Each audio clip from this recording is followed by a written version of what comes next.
আসসালামু আলাইকুম প্রিয় দর্শক, অন্য মঞ্চের আলাপচারিতায় আপনাদের সকলকে আমন্ত্রণ জানাচ্ছি। দর্শক, আমেরিকা ঠিকই ইরানের বেসামরিক বিভিন্ন স্থাপনায় হামলা চালিয়েছে। তার ভিতরে বেশ কয়েকটি ব্রিজ, রেল স্টেশন, বিমানবন্দর, এমনকি হাসপাতালের কাছেও হামলা চালিয়েছে। মার্কিন হামলায় গত রাতে অন্তত 8 জন বেসামরিক ইরানি নাগরিক নিহত এবং কয়েকশো আহত হয়েছে। এর জবাবে গতকাল রাতে ইরানও কুয়েত, বাহরাইন, জর্দান, সংযুক্ত আরব আমিরাত, কাতার, ওমান এই সমস্ত জায়গায় মার্কিন অবস্থানে হামলা চালিয়েছে। এর ভিতরে বাহরাইনে মার্কিন সামরিক অবস্থান একদম গুড়িয়ে দিয়েছে। সেখানে বলা হয়েছে যে ঘাঁটি আগে ছিল না, এইরকম একটা অবস্থা তৈরি করে ফেলেছে। এদিকে সবচেয়ে বড় ঘটনা ঘটেছে সিরিয়ায়। সিরিয়ার আল তানফ এলাকা, ইরাক সীমান্তে, সেখানে মার্কিন সামরিক ঘাঁটি আছে, সেই জায়গায় হামলা চালিয়েছে ইরান। তার মানে মধ্যপ্রাচ্যের যুদ্ধের বিস্তৃতি কিন্তু আরো বেশি ছড়িয়ে পড়লো। এপাশে ইরাকের প্রতিরোধকামী যোদ্ধারা মার্কিন প্রেসিডেন্ট ডোনাল্ড ট্রাম্পের মাথার দাম ঘোষণা করেছে $1 কোটি, অর্থাৎ তাকে হত্যা করতে পারলে নাকি তারা $1 কোটি পুরস্কার দেবে। অন্যদিকে আরেকটি উদ্বেগজনক খবর আছে। পাকিস্তান নাকি ইরান সরকারকে জানিয়েছে ইরান যদি সৌদি আরবের উপর হামলা করে তাহলে পাকিস্তান এই যুদ্ধে জড়িয়ে যাবে। ব্যাপারটা যদি তাই হয় তাহলে কিন্তু অনেক সমীকরণ বদলে যাবে, অনেক ঘটনা পাল্টে যাবে। মধ্যপ্রাচ্যের যে পরিস্থিতি, তাতে পাকিস্তান জড়িয়ে যাচ্ছে কিনা সেই প্রশ্ন তুলেছিলাম আমি গত 2 দিন আগের একটা ভিডিওতে সম্ভবত। তো সামগ্রিকভাবে যে পরিস্থিতি, তাতে একদম যুদ্ধ থামার তো কোনো লক্ষণই নেই, বরং কঠিন পর্যায়ে গেছে যুদ্ধ। এই অবস্থায় হরমুজ প্রণালী একদমই প্রায় বন্ধ। হরমুজ প্রণালী ইরানের নিয়ন্ত্রণে রয়েছে। আন্তর্জাতিক গণমাধ্যমেও সেই রকমই আভাস দেওয়া হচ্ছে, অন্তত আল জাজিরাতে তাই দেখলাম। পাশাপাশি আন্তর্জাতিক জ্বালানি সংস্থা IEA, যেটা এই IEA, তারা হুঁশিয়ারি উচ্চারণ করে বলেছে এখনই যদি যুদ্ধ না থামানো হয় তাহলে সারা বিশ্বে জ্বালানি নিয়ে উদ্বিগ্ন হওয়ার অবশ্যই কারণ আছে এবং পরিস্থিতি খুবই মারাত্মক অবস্থার দিকে যাচ্ছে। সুপ্রিয় দর্শক, ইরান আমেরিকার মধ্যকারের যুদ্ধ, মধ্যপ্রাচ্যের বর্তমান পরিস্থিতি এবং পাকিস্তানের সম্ভাব্য জড়িয়ে পড়ার যে ভাইরাল খবর, এরপরে জ্বালানি পরিস্থিতি, এই সমস্ত সবকিছু নিয়ে এখনকার এই ভিডিওতে আমি বিস্তারিত আলোচনা করার চেষ্টা করব। আশা করি আপনারা শেষ পর্যন্ত সঙ্গে থাকবেন। আর ভিডিও ভালো লাগলে লাইক, কমেন্ট, শেয়ার করবেন এবং চ্যানেলটি সাবস্ক্রাইব করে সাথেই থাকবেন। দর্শক, চলুন বিস্তারিত আলোচনা করা যাক। আমেরিকা বলেছিল, মার্কিন প্রেসিডেন্ট বিশেষ করে ডোনাল্ড ট্রাম্প, তিনি বলেছিলেন যে ইরানের সেতু এবং বিদ্যুৎ কেন্দ্র সহ বেসামরিক অবকাঠামোতে হামলা চালাতে পারেন। ঠিকই মার্কিন সেনারা গত রাত থেকে সে কাজটা করাই শুরু করেছে। এর আগেও যদিও মার্কিন সেনারা ভেতরে ভেতরে এই কাজটা করছিল, কারণ সারা বিশ্বে যত জায়গায় সামরিক অভিযান চালায় বা আগ্রাসন চালায় বা যাই বলি, যুদ্ধ করে আমেরিকা, সেখানে বেসামরিক জনগণ এবং বেসামরিক অবস্থান ব্যাপকভাবে ধ্বংস করে, বেসামরিক অবকাঠামো এবং বেসামরিক স্থাপনা ধ্বংস করে, তাতে কোনো সন্দেহ নেই। ইসরায়েল এবং আমেরিকার একেবারে যুদ্ধের বৈশিষ্ট্য এটা যে বেসামরিক জনগণের উপর ব্যাপকভাবে হামলা করা এবং হাসপাতাল, শিক্ষা প্রতিষ্ঠান, কোনো কিছু বাদ যায় না। আমরা ইরান যুদ্ধেও সেটা দেখেছি, এখনো দেখছি। গত রাতে আমেরিকা ইরানের বেশ কয়েকটা ব্রিজের উপর হামলা করেছে এবং ব্রিজের উপর হামলা করার কারণে অন্তত 8 জন বেসামরিক নাগরিক নিহত হয়েছে এবং বহু মানুষ আহত হয়েছে। এছাড়া ইরানের অন্তত একটি রেল স্টেশন, বিমানবন্দর এবং গতকাল দিনের বেলায় সম্ভবত ইরানের একটি ক্যান্সার হাসপাতাল, শিশুদের ক্যান্সার হাসপাতাল, সেই হাসপাতালের কাছাকাছি হামলা চালিয়েছে, যার প্রেক্ষাপটে সেই হাসপাতাল থেকে ক্যান্সার রোগীদেরকে অন্য জায়গায় সরিয়ে নিতে বাধ্য হয়েছে তাৎক্ষণিকভাবে। আমেরিকা এইভাবে হামলা চালিয়েছে ইরানের উপরে, আমরা খবর থেকে যা দেখতে পাচ্ছি।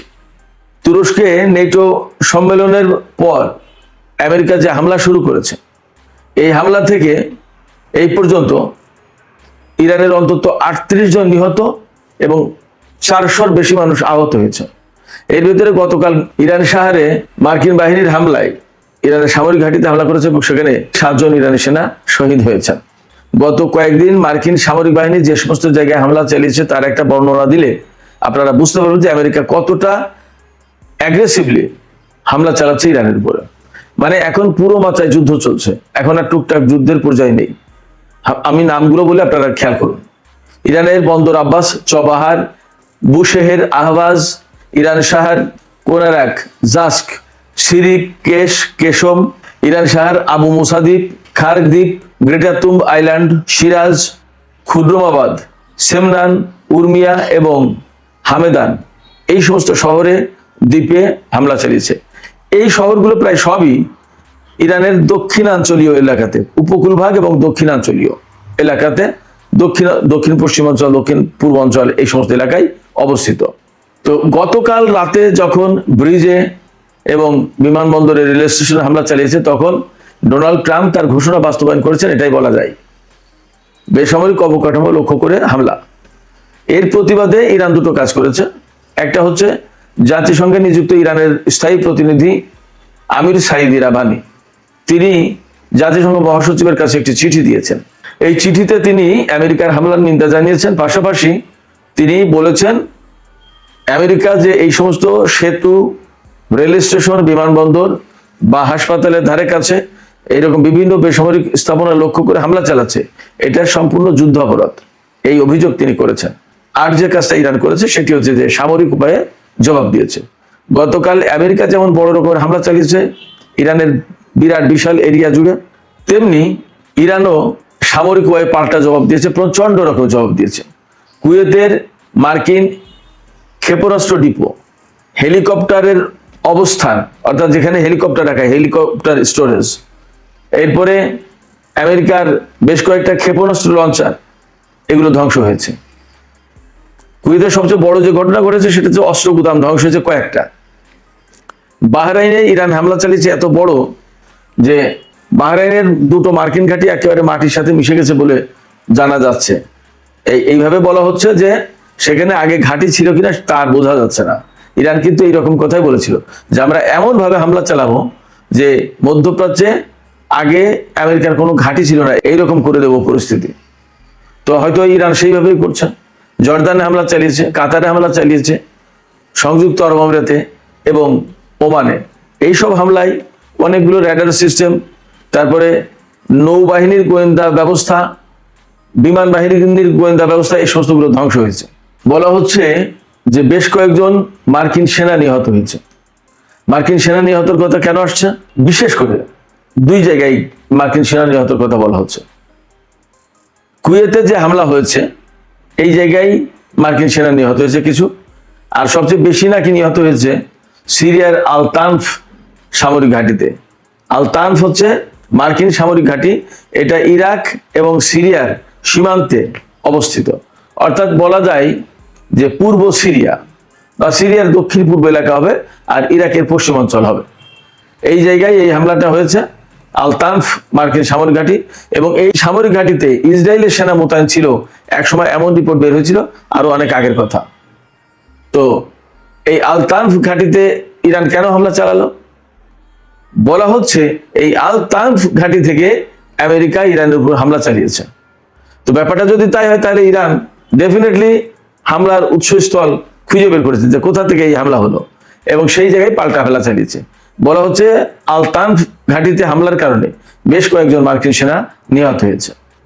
শুধু নিহত না, কয়েকজন আহত হয়েছে, তার মানে হতাহতের ঘটনা ঘটেছে। তো সামগ্রিকভাবে মধ্যপ্রাচ্যের যে যুদ্ধ চলছে আমেরিকা এবং ইরানের ভেতরে, সেই যুদ্ধ ক্রমেই বড় আকার ধারণ করছে এবং এখন সিরিয়ার আল তানফ ঘাঁটিতে হামলা চালানোর কারণে এই যুদ্ধ কিন্তু আরো আঞ্চলিক পর্যায়ে বৃহত্তর অঙ্গনে ছড়িয়ে পড়লো। এই জায়গা থেকে ইরান আঞ্চলিক দেশগুলোর প্রতি একটা আহ্বান জানিয়েছে। ইরানের সশস্ত্র বাহিনীর মুখপাত্র ব্রিগেডিয়ার জেনারেল আবুল ফাজল শেকারচি, তিনি বলেছেন এই মধ্যপ্রাচ্য অঞ্চলে মার্কিন সামরিক বাহিনীর উপস্থিতির কারণেই নিরাপত্তাহীনতা সৃষ্টি হয়েছে এবং অস্থিতিশীলতার সৃষ্টি হয়েছে। মার্কিন বাহিনীকে যদি এখান থেকে সরিয়ে দেওয়া যায়, প্রত্যাহার করার ব্যবস্থা করা যায়, তাহলেই শুধুমাত্র মধ্যপ্রাচ্যে শান্তি আসবে, স্থিতিশীলতা ফিরে আসবে। এবং মধ্যপ্রাচ্যের স্থিতিশীলতা ফিরিয়ে আনা, শান্তি ফিরিয়ে আনা, এমনকি হরমুজ প্রণালীর নিরাপত্তা নিশ্চিত করার জন্য আবুল ফাজল শেকারচি, যিনি ইরানের সশস্ত্র বাহিনীর মুখপাত্র, তিনি মধ্যপ্রাচ্যের বা বিশেষ করে উপসাগরীয় অঞ্চলের আরব দেশগুলোর প্রতি আহ্বান জানিয়েছেন সহযোগিতা করার জন্য। আসুন ইরানের সাথে সহযোগিতা করুন, আমরা মার্কিন সামরিক বাহিনীকে মধ্যপ্রাচ্য থেকে তাড়িয়ে দিই। এদিকে আরেকটি কথা বলি, মধ্যপ্রাচ্যের পরিস্থিতি যখন এইরকম খুবই উত্তপ্ত, আপনারা বুঝতে পেরেছেন, যুদ্ধ কিন্তু ক্রমে ছড়িয়ে পড়ছে, তখন নানামুখী খবর পাচ্ছি আমরা। একবার আমরা দেখছি ইয়েমেনের সাথে সৌদি আরবের ছোটখাটো সংঘর্ষ, ইয়েমেনের পক্ষ থেকে হুমকি, সৌদি আরবের পক্ষ থেকে হুমকি।